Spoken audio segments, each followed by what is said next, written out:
The agenda is set. Hello, everyone. I'm Brent Goff in Berlin. Today on the show, the blueprint for the Obama legacy and North Africa, the next nest for terrorists. This and more today. It's time to talk. French troops pushing back Islamists in Mali, a bloody hostage siege in Algeria. How Al-Qaeda is turning Africa into terror's latest battleground. A campaign rethink is underway here in Berlin, or at least it should be, if Chancellor Angela Merkel wants to keep her job. Merkel's Conservative Party suffered a defeat in one of the country's major regional elections on Sunday. Will the Chancellor change the course by the national election in 8 months? And U.S. President Barack Obama is not worried about re-election anymore. His second term has begun. 4 more years. The pomp and ceremony of Inauguration Day is now history. Today we look forward to the Obama agenda and the Obama legacy, and we ask, is Obama the liberal Ronald Reagan? Well, I've invited 3 people today to talk, argue, and pry apart these headlines. My first guest says that if Europe had a wish list for Obama, it would begin with, how about giving us your attention? I'm happy to welcome to the show Marc. He is editor of The Local, which is an online English language news outlet here in Germany. Marc, good to have you on the show. I have to say I read The Local almost every day. It's a must-read here in Germany, I think. Glad to hear it. Glad to say it. You say Europeans used to have the feeling that Obama is one of us. And you say they don't feel that way anymore. Why is that? Well, I think there's certainly been some disappointment, but actually Europeans shouldn't be that disappointed because they're never going to get a more European-American president than Obama. He's as European as it gets. I think so. All right, we're going to talk about that in just a second. My second guest gets to weigh in today on the idea that the national German election could be the finale for German Chancellor Angela Merkel and her conservative coalition government. I'm happy to welcome to the show Thorsten. He is director of the Global Public Policy Institute. It's a think tank here in Berlin. Thorsten, good to have you on the show. The Merkel factor. Let's talk about that for a second. Angela Merkel's huge popularity in this country. Will it be enough to keep her in power? There's a big question mark about this right now after the Lower Saxony election, because we saw an election where a very popular prime minister was voted out of office despite being popular, and that might happen to Angela Merkel. So she needs to change her strategy. Her strategy until now was to cruise to victory on autopilot based on her popularity. That no longer works. The big question is whether the opposition can mount a credible challenge. Yeah, we're talking about the challenge and turning off the autopilot in just a moment. And my next guest says we've got it all wrong if we think that the Islamists are now focusing on Africa. He says they have been doing that for at least a decade. I'm happy to welcome to the show Ulrich Delius. He is a human rights activist with the Society for Threatened Peoples. Ulrich, glad to have you on the show. Everyone asking us, why are we seeing so much Islamist activity now? Have we simply been distracted by Afghanistan and Pakistan?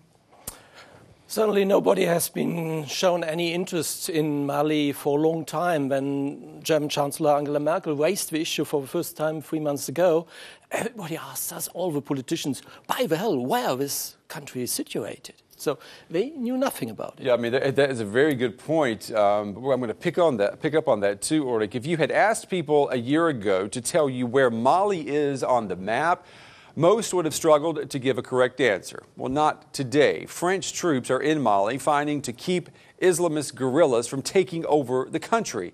Algeria is another stage in this fight. World leaders are now calling for more action as North Africa looks set to replace Afghanistan in the seemingly never-ending war against Islamist terror. Troops patrol the vast expanses of North Africa. Could it be a new battleground in the West's war on terror? Over a week ago, France dispatched troops and warplanes to Mali to help government forces put down an insurgency by Islamist rebels. The violence quickly spilled over into neighboring Algeria. Islamist militants there seized control of a remote gas plant and demanded an end to the French-led attacks. Hundreds of workers were taken hostage. Some made it out. Dozens were executed. The violence in Mali and Algeria has highlighted the threat of Islamist terrorism in northern Africa. Some analysts think it could also soon spread to Mauritania and Niger. British Prime Minister David Cameron has warned the West faces a long battle against terrorism in the region. Thank you, Mr. Speaker. This is a global threat, and it will require a global response. It will require a response that is about years, even decades, rather than months. So it looks like the focus of al-Qaeda has shifted from Asia to Europe's backyard. So, Ulrich, is that what we're looking at? Are we about to begin another decade of fighting al-Qaeda, but this time we're going to be in Africa instead of Asia? At least nobody is sure about the outcome of this intervention. Everybody thinks it might take a long time and has enormous risks in the region, but also in general terms for Europe. There might be revenge attacks by Islamists in Europe. But yeah, we are always insisting that we had to analyze the situation. And if we are analyzing, we are understanding that finally there are two conflicts overlapping in this country. There's on the one hand the Islamist conflict, so these Islamists trying to control the country in Mali, and on the other hand, we have a long-term struggle of Tuareg people in northern Mali for more self-determination. Okay, I mean, that in itself is a separate story. We'll talk about that in a second. But I want to talk about this notion that the theater of fighting terror is moving from Afghanistan into northern Africa. I mean, is that true? I mean, there are people who say the war is finished in Asia, in Afghanistan, and now a new one is beginning in Africa. Is it that simple? No, it's not so simple, because we are fighting since a long time in Africa. We have been fighting in Somalia. We have been fighting in northern Nigeria. There are some fights in Libya also concerning these Islamists. So it's a longer perspective. But have we neglected that, though? Certainly we have neglected it. But everybody is neglecting for a long time, for decades, for even centuries, has been neglecting Africa. So it's a bit the same strategy that we have seen in the last 500 years. Africa is always neglected by international politics. I mean, let me pull in Thorsten on this. I mean, is that true, what Ulrich is saying? Africa always gets neglected. I mean, you've written a lot about what the United Nations is doing around the world, Thorsten. Have people basically been asleep at the wheel in fighting Islamist terror in Africa? We haven't been exactly asleep at the wheel, but I think until now we've been smart enough not to declare a decade of war that is to come in Africa, and that seems to be changing. We heard Prime Minister Cameron, who was very vociferous on this, and I think the past decade of war in Afghanistan and Pakistan that President Obama yesterday declared finished, I think should give us some pause to kind of lightheartedly declare just another decade of war. Yeah, but isn't it almost foolish to say that the battle in Afghanistan is over? Yeah. No, nothing is over. When we heard yesterday about this new study of the United Nations, 140 pages of massive human rights violations in prisons in Afghanistan. Mm-hmm. These are our partners. We have been fighting with this government of Karzai for long term, and now, they are committing the same massive human rights violations, torture, and so on. I'm also wondering too: are we about to see a two-front war going on right now against terror? Because over the last weekend there was another Taliban attack in Afghanistan that continues. In 2014, international troops are going to be gone. Aren't we going to have the Taliban or Al-Qaeda erupting on both fronts then by the year 2014? I think continuing with this topic of neglect, it's unfortunately it's probably what can the international community neglect these trouble spots? To what degree does it become so bad that they can't neglect it anymore? So I have a feeling, it's international politics maybe has the same attention deficit disorder that everybody has these days, and they focus on something for a while when they have to, and then when things slow down, die down, they can ignore it, they can neglect it just long enough that maybe they'll have to focus on something else for a while. And so now may be the time that they can focus on Africa. Or that they have to. Maybe they have to because they've been neglecting it for so long. Ulrich, talk to me a little bit about how organized these Islamist terrorists are in North Africa. Even if we look at the attack, the hostage situation in Algeria, Algerian authorities are saying that they were stunned by how well prepared this attack was. Yeah, the attack was certainly prepared for several months. There were participants from at least 8 countries in this attack, and it had huge impact because it shows to us that there's really a network of not only Al-Qaeda, but splinter groups of Al-Qaeda working together under very loose command, not real a central command structure, but very effectively, military well-trained. And they're coming from all over the world, aren't they?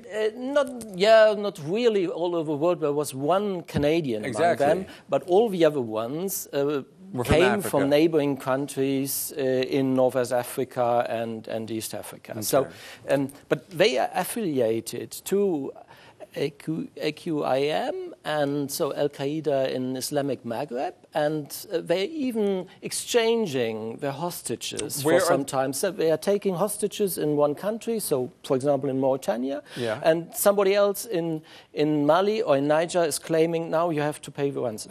Okay, ransom money. Where is the money coming from to finance this terror network? From us. From our governments in Europe, especially, because we have been financing more than at least 120 to 150 million euro by providing ransom sums in the last 10 years. Although politicians are always saying we don't negotiate with terrorists. Yeah. So most of them. So the Germans provided the money, the Swiss government provided the money, the Austrian government, the Italian, the Spanish government. So the French were a bit more reluctant. The Algerians were extremely reluctant. And they raised the topic for a very long time and said to the other governments, don't meddle in our affairs, don't nourish this Al-Qaeda in Maghreb. We had to stop paying any ransom sums. It's extremely difficult for the families of these hostages, but finally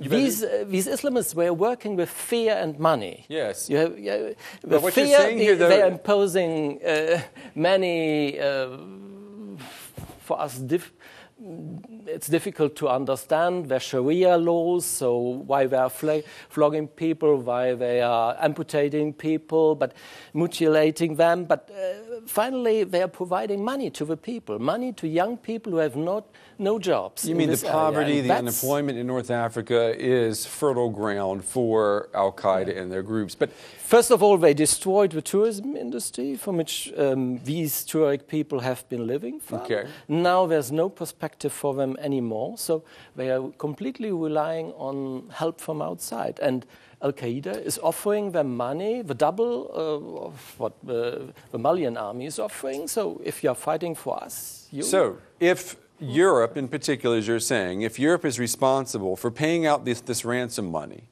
is Europe also responsible then for sending in its military to fight these Islamist guerrillas and to bring them down?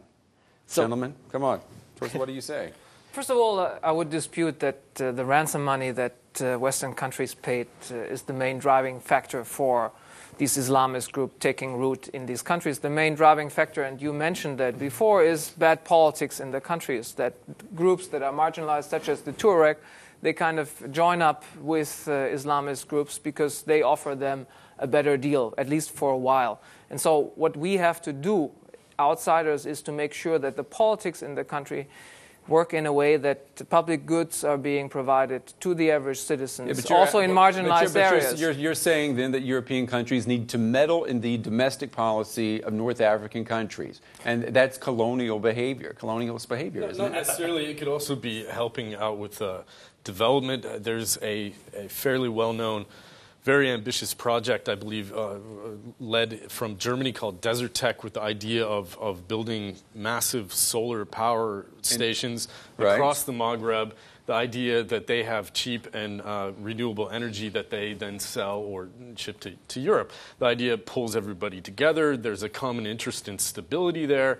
Obviously, there's going to be problems of security, like we've seen in Algeria. That's traditional energy that they're doing, oil down there. But the idea is that idea is not to go down there and dictate and say this is what needs to be done. But there needs to be a level of engagement. But Marc, I mean, that's been going on, though. I mean, no one here is going to say that Germany, France, most European countries have not been pouring in millions of euros into North Africa in development aid. They've been doing that for decades. So what are you saying? More money needs to be poured in? Is that the solution?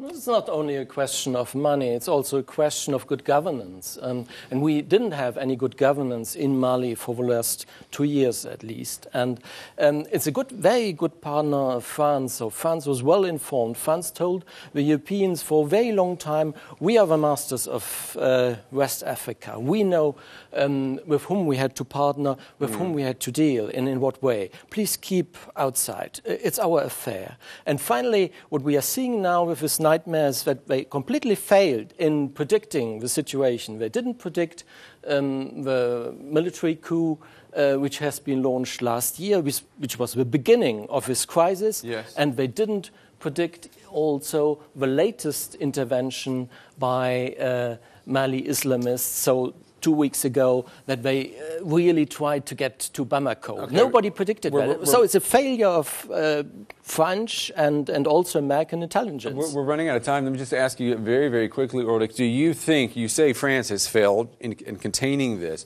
are we looking at a new coalition of the willing being formed to fight this terror in North Africa? So first of all, we have a coalition of African countries. They are urging us to act. ECOWAS. And ECOWAS is urging us. The Mali people, we had to think about them. Unfortunately, also all the NGOs and all the civil society, they are urging Europe to act. Yeah, okay, the Africans haven't been able to do it themselves. And the Europeans are more reluctant in stepping in. Okay. So that's a very interesting situation. Right now we have a coalition of one. Yes, France. exactly. But you, gentlemen, you all agree that we're going to have a coalition of many for this, in order for this terror to be stopped. Yes or no?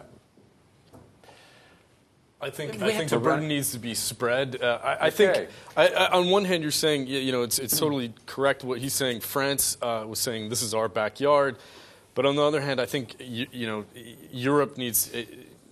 This is where Europe needs to look to come together and say that it's not just... Exactly. We need a coalition of many to come up with a smart policy that goes beyond talking about terror. All right. Well, we don't need only a coalition, but we need a goal. Yes. And we need a plan. Yes. And France is not presenting any plan until today. So who wants to provide...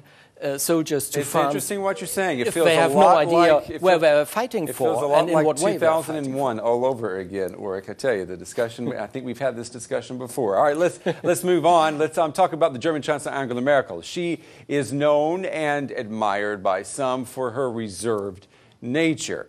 She thinks a lot and she uses language sparingly. So when she does say something, she says something. Well, after her conservative CDU party took a beating on Sunday in a regional election here, she said that accepting that reality, and I'm quoting her, she said it hurt a lot. Well, Chancellor Merkel is watching her conservatives lose power in one region after another. The national election is just 8 months away. This is a crisis for the popular chancellor. She's always a winner in the most liked category, but is she about to become a loser at the polls? It was a surprise signal that voters may be considering saying Auf Wiedersehen to Chancellor Merkel. Her Conservatives suffered a bitter defeat in Sunday's elections in Lower Saxony, garnering 6.5% fewer votes than last time out. They still remain the state's strongest party, but that won't be enough for them to form a government. The Social Democrats and Greens are celebrating victory, but only just. They now look set to form a coalition with just a one-seat majority over Merkel's Conservatives. The election comes as an alarm for the Chancellor just 8 months before federal elections. She was widely expected to secure a third term in office, but the race to the Chancellery may now be much closer than many had first thought. All right, Thorsten, are Merkel's days as Chancellor numbered?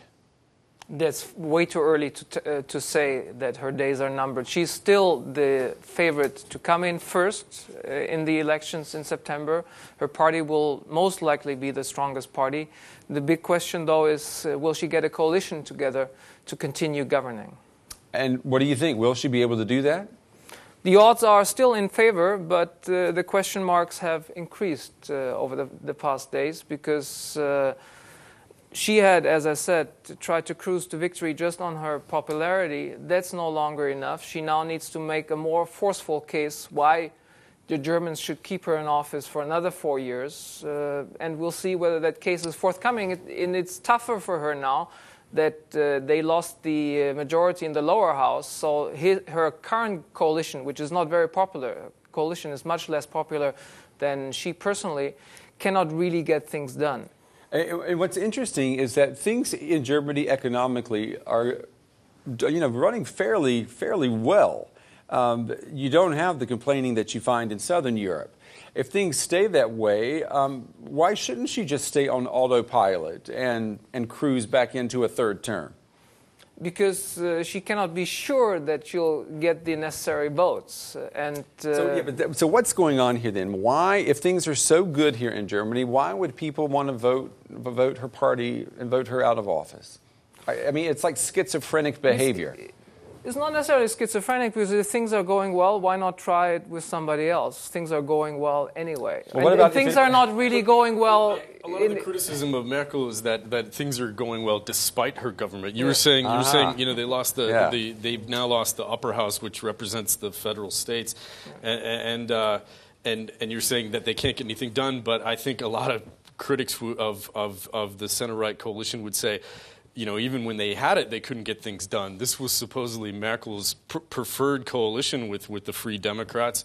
And it's been a disaster, basically, hasn't it? It's just been a dysfunctional government. Yeah. And so in many ways, Merkel would be the last one to admit it, but ideal outcome for her would be they come in first, her Christian Democrats, and there's another grand coalition with the center-left Social Democrats. That's what she did her first term, and she probably had a better go of it, than with the pro-business Free Democrats. So, there's put on a brave face and say we want to stay with the current right-wing center-right coalition, but she might not be that upset. I mean, exactly. Aren't we looking at here a situation that in September, what will probably happen is that German voters will say, we want the Christian Democrats, the Conservatives, and the SPD, the Social Democrats. We want both of them in power because we think they'll get something done. And we're going to keep Angela Merkel because she's the lady we like. Thorsten. Might happen. Would be bad for the Social Democrats, because the experience of the past, every coalition partner that has partnered with Angela Merkel came out, increasingly diminished. She's toxic almost, isn't she? The lady with the to suck the blood out of her coalition partners. She's bad for the men. That's right. That's what they say. But perhaps it's the only chance for the Social Democratic Party to get involved in any kind of government, because if this candidate that they are proposing today, they are really running into problems. And that's a good point. 25% is really nothing. So she has nearly the double of that. I mean, I think it's amazing. I think she is sitting pretty, as they say, where I come from. She's got an economy that's running well. The SPD, their main rivals, they've put up a candidate against her, and he shoots himself in the foot all the time. I'm talking about Pierre Steinbrück. She really doesn't have to do anything right now, does she? Well, I mean, that's kind of her style of governing, too. It's a great style to have, if you can afford it. I always like to say she leads from behind. I mean, she kind of waits until there are no more options, and then she says, well, we'll do that. And that could very well be the same her election strategy. I mean, it could be, as Ulrich said, the only option for the Social Democrats. It could be the only option for every. It depends on the Greens, how strong they are. Theoretically, you could have as they say, a black-green coalition, but they don't. There are a lot of elements that don't like each other, so it could end up being that the Grand Coalition is the only option there. Well, let's talk a little bit about the candidate who would like to replace Angela Merkel. I mean, our viewers are from all over the world. They know Angela Merkel. So there is this man, Pierre Steinbrück, with the Social Democrats. Thorsten, talk to me a little bit about Pierre Steinbrück. Does he have what it takes to replace Merkel? Well, he has executive experience. He was our finance minister during the financial crisis and was, until a while ago, also widely admired by Germans for his competence, at least. Then he tried to kind of put himself on the straight-talking express, and he should himself, this straight-talking express derailed quite dramatically over the past weeks. And tell our audience what he actually said that really was just crazy. That hurt him. He said a lot of things that would lead the ordinary citizen to question whether this guy actually cares about the average citizens. That he wouldn't buy a Pinot Grigio wine bottle for less than €5. He was made public that he accepted huge honoraria from banks for public speaking and so on. So the one topic that the Social Democrats could credibly put against Merkel is fairness and social justice in Germany. But there's a big question mark after what happened over the past months with their candidate, Pierre Steinbrück, is whether they can credibly put this topic across. But Merkel, I think, is vulnerable on that front because Germany is, the economy is doing reasonably well, but the gap between those who are very well off and those who are not so well off is widening. Okay, that gap is widening, yeah? And I guess that Merkel is more interested in trying to build up a coalition with the Liberal Party because it's easier with a quite small party of 6% or 7% of votes than doing it with Social Democrats with 25%. Well, see, that's because what you had to share. If you want to build up a coalition with a partner which has only 10% less than your party, you must make more compromises. But that's just like Marc was saying. I mean, that idea, of course, has proven to be a disaster. I mean, the FDP, her current coalition partner, I mean, they've done nothing but cause her headaches since they've been in government with her. And are you saying she wants to go for round 2 of that? Perhaps under a new situation that this partner will be a smaller one, only getting 5% or 6%. So it might be different. They will get less positions in the government. And it's certainly not a good lesson that she got in the last 4 years. It's guesswork, but I think my guess would be her preferred option is to govern with the Social Democrats, as you said. This won't be Per Steinbrück, but the former Vice Chancellor Steinmeier will come in as Vice Chancellor. That would be her preferred coalition. And if she could choose, she would also dump the Bavarian CSU because they're causing her a lot of trouble. Dump the Bavarians. Thorsten, you're going to be a popular man when you leave the show today. All right. So did anyone watch the inauguration in Washington on Monday? Yeah? Yep. Yeah, I was watching it as well, and what an inauguration day it was. I was glued to the screen all day on Monday watching the ceremony, the parade, and I was stunned by the history that U.S. President Obama injected into his last inauguration speech. Obama finally ended the discussion over gay rights as civil rights. Now, it's clear the president is sketching out how he wants his legacy to look, a modern American liberalism in the making. Some even calling Obama the liberal Ronald Reagan. Help you God, so help me God. Congratulations, Mr. President. Barack Obama has been sworn in for a second term as U.S. president. But the euphoria and hope that accompanied his first years have all but faded away. During his first term, Obama did get groundbreaking legislation passed on health care, as well as a major economic stimulus package. But Washington's politics are as partisan now as ever, and many Americans are skeptical that their federal government can do anything more for them. So what prospects does Obama have to generate change now? Has his hope been replaced by political bickering and cynicism? How did you read the speech yesterday, Marc? I thought it was a good speech. He's known for giving good speeches. I think the big question, leading off of what you were saying, is how much was it just giving something to his left-wing constituencies, and how that's going to play out over the next 4 years? Because it did seem like he was setting out a confident liberal agenda, but at the end of the day, he's got to work with the Republicans in Congress. So who was he talking to? A lot of people said that he was elected by a rainbow coalition, and yesterday he spoke to every stripe in that rainbow. I mean, it could just be that he's saying what he always believed, but maybe he thought he needed to hold back a little bit until he was elected in the middle. He did, though, to his credit, come out during the campaign in favor of gay marriage and gay rights. So, he said that was a personal journey for him to get to that point where he felt like he could publicly support it. So has he moved America to the left, or was he just speaking on Monday to an America that has already moved to the left? I think, I think the problem is that American society has moved to the left and to the right, and it makes it very hard to govern from the middle. So I think, again, like I said, is he just talking to his left-wing constituencies? Perhaps to a bit.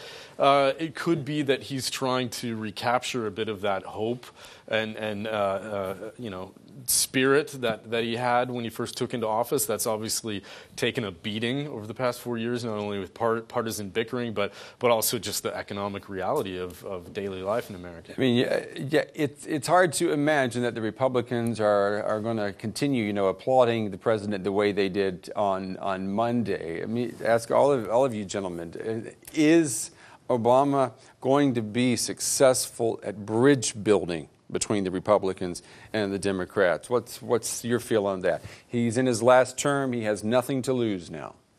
I think he. It could be that he's playing. He's talking this game that he has, but he's gonna have to play golf with the Speaker of the House, Boehner. Yeah. He's if he really wants to get things done. So it could be that on one hand he's going to play to his constituencies, and on the other hand, behind the scenes he's going to do it. He does have a little bit more political capital, just that he was reelected, and we saw that in the fiscal cliff discussions prior to the end of the year. Yeah.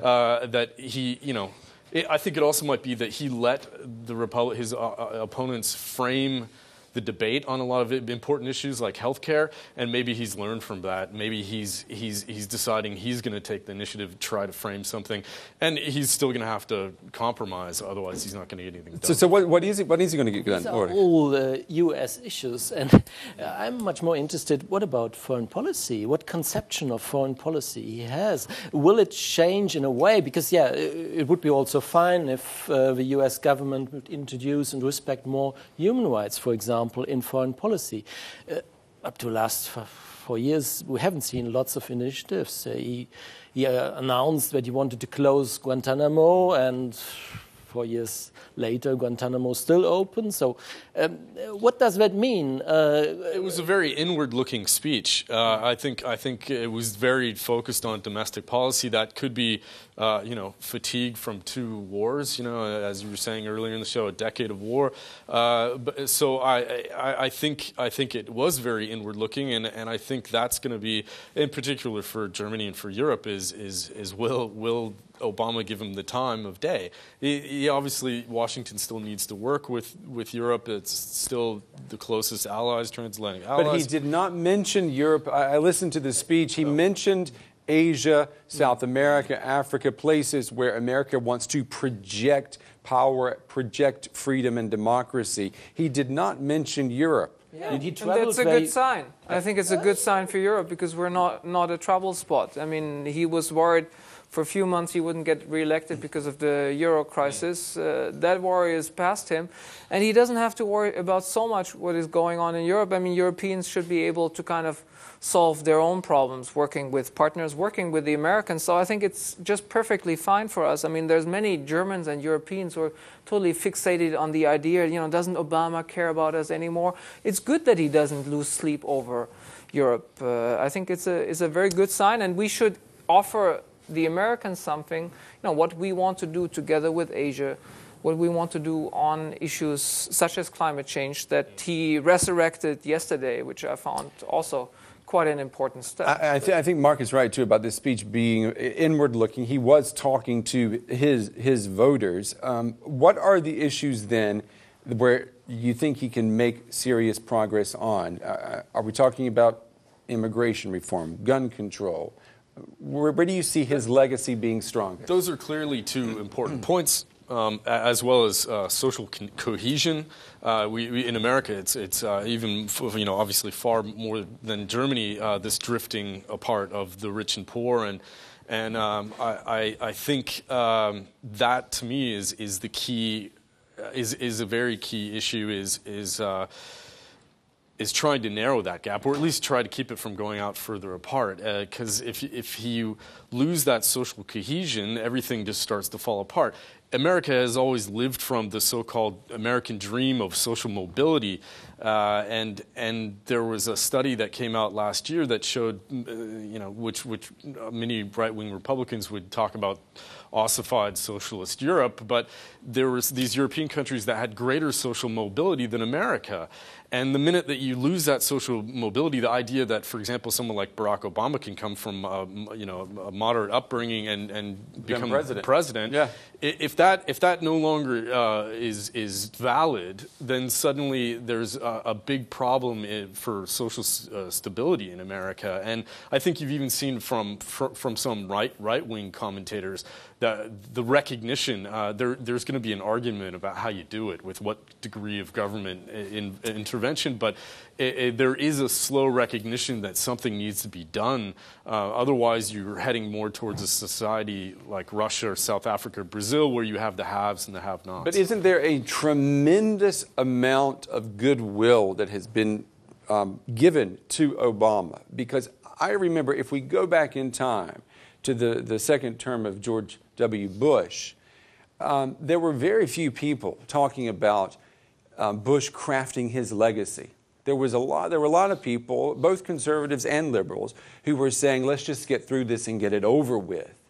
You don't have people talking that way about Obama. And at the same time, then the expectation is much greater for him to deliver. And do you think we're expecting too much, as maybe we were 4 years ago? You guys looking at each other puzzled. I mean, come on. Are we expecting too much from him? Thorsten, what do you think? I think given the realities of governing in America that you described very eloquently, with the drift to the right and the left at the same time, which makes governing from the center difficult, I think we're expecting too much. But I think we should...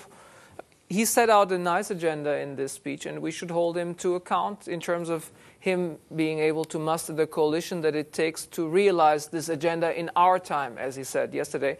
And perhaps the easy winner would be immigration reform, because Obama has the Republicans in a corner there, because the Republicans have realized, I think some sane Republicans have realized, that in an ever-diverse America, that it cannot kind of get together a winning coalition in presidential elections if they are seen as heartless and anti-immigrant.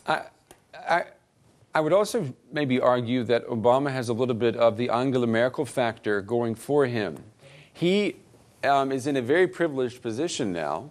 He doesn't have to do much of anything for the next 4 years, because the demographics of the United States are changing in his favor. So that 100 years from now, isn't it possible that historians will look back and say he was the first non-white president to be president of the United States as it began to become a non-white United States? But they had to act also for especially the Hispanics. And that was the great threat a bit in a way to the Republicans, that they didn't act, and they finally lost also because they didn't have enough support from Hispanics. So that would be also very interesting to see. What about California? What about southwestern U.S.? In what way they are developing in the next decades, if these Hispanic people are taking more power and especially asking more for rights. It's not only immigration reform, but also political participation, for example. And I think it's important that, as Obama was saying, we need to pull together because of exactly what you're saying, these changes and the demographic shifts in America, that it's not the splinter groups, that you have to take the angry white men with you. It can't just be focusing on any one group. The idea is that we're Americans and we're in this together. It doesn't matter where you came from. It doesn't matter what your father did for a living. I mean, and I think that's somewhat what his speech was trying to. But it's not the reality. Yeah?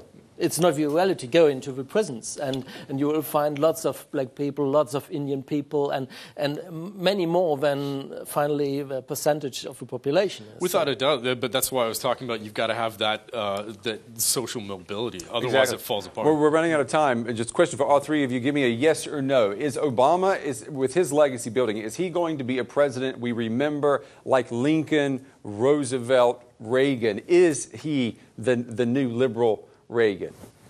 Maybe yes, but perhaps just because of who he is, the first black American. Okay. Thorsten? Maybe. Yeah? Ulrich? It's too early to say. I don't think so. You don't think so? All right. Well, gentlemen, thank you very much. We're going to have to wrap it up. That's going to wrap up my agenda this week. Don't forget, you can watch the show again online. You can go to our website. You're going to see the address. It's dw.de/English/agenda. And don't be shy. You can tell us what you think about the show. Our inbox is always open. That address is agenda.english@dw.de. All right. I'm Brent Goff in Berlin. Join me next time when I set the agenda.